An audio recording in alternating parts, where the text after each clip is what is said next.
Hey, Pythagorean Math and History, and we are going to take a look at Pythagorean Identities.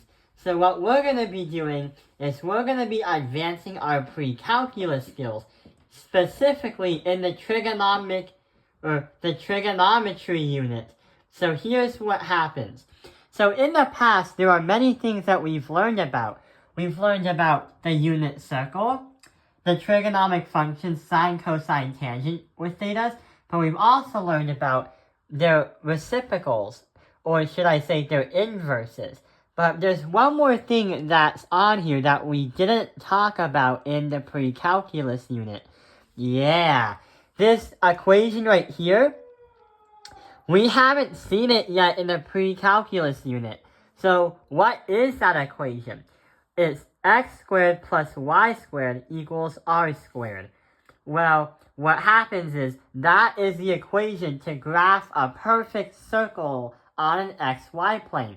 And it also seems kind of crazy that it also relates to a unit circle because, well, it's a unit circle. And a circle applies with this equation right here.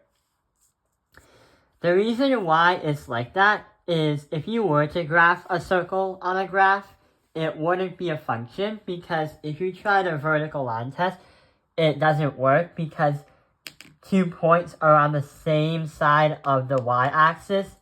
Doesn't work.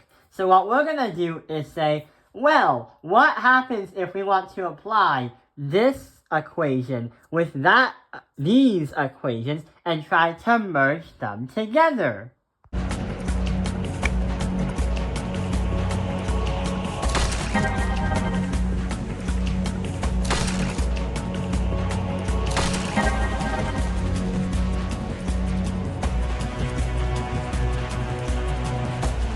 So here's what we're going to try and do. We have an x squared, a y squared, and an r squared. Let's try to do it by putting these into these. So why can't we say, let's say, the cosine of theta squared plus the sine of theta squared equals the r squared.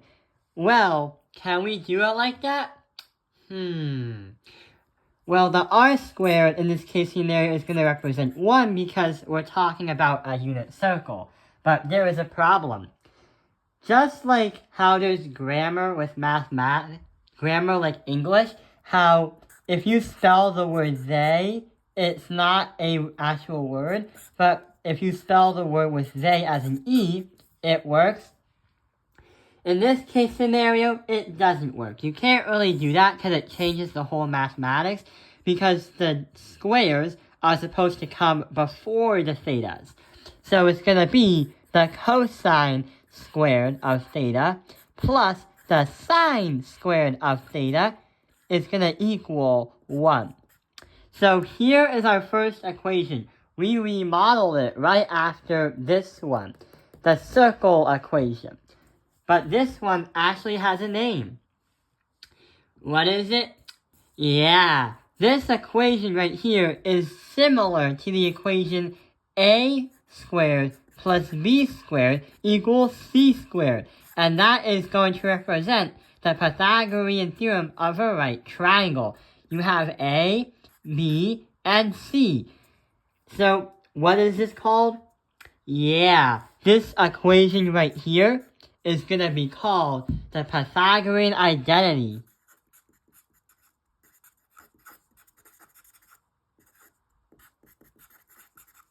And the funny thing is, there are actually 2 other equations that we can find that are also Pythagorean identities. The funny part is, we should have named this video the 3 Pythagorean identities, but we didn't want to put the word 3 because there's actually 3 and we wanted to make it a surprise. So going back over here, if we found one Pythagorean identity, what happens if we can find another one? So right over here, we have the sine squared theta plus the cosine squared theta equals 1, which is the previous one that we just found. Let's do an experiment. What happens if we divide by the sine squared of everything on the piece of paper? So here's what happens. What if I divide everything by the sine squared of theta? Whoa. Okay, this is not going to work. Actually, this is breaking the rule of mathematics because the sine squared theta plus the cosine squared theta are connected. But you can't divide by sine squared theta because these two are connected together. You can't cross them out, so this is not going to work. So let's try it again. I drew the same equation on the bottom. Here's what happens. What happens if we try to use the logic from an algebra problem? If we try to solve 2 plus x divided by 5, how can we simplify that?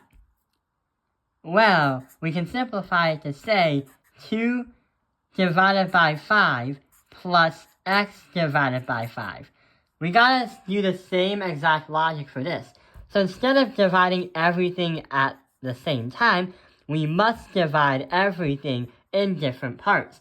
So we divide this by the sine squared theta, divide this side by the sine squared theta, and divide this side by the sine squared theta.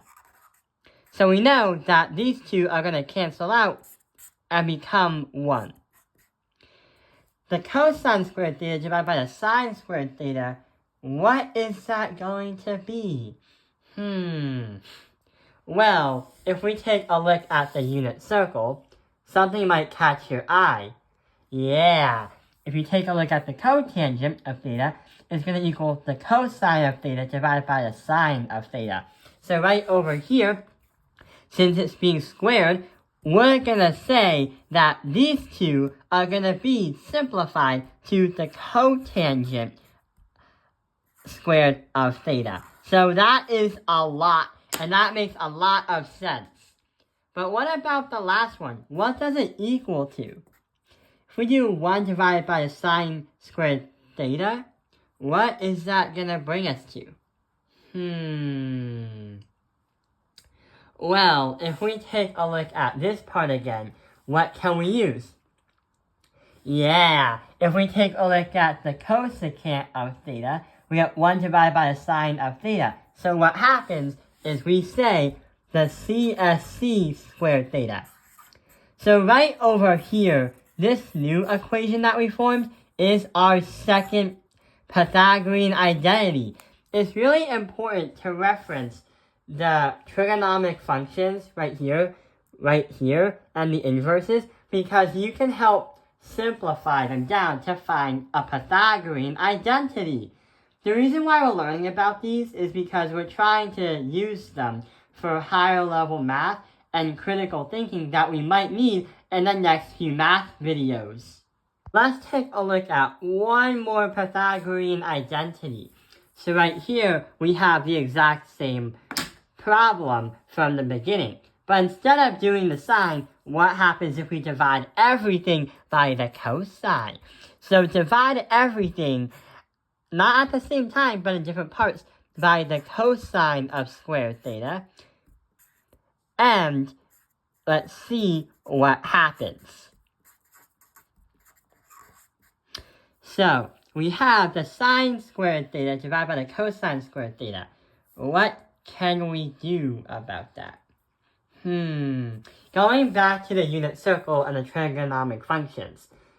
What trigonometric function catches your eye with sine squared theta divided by cosine squared theta?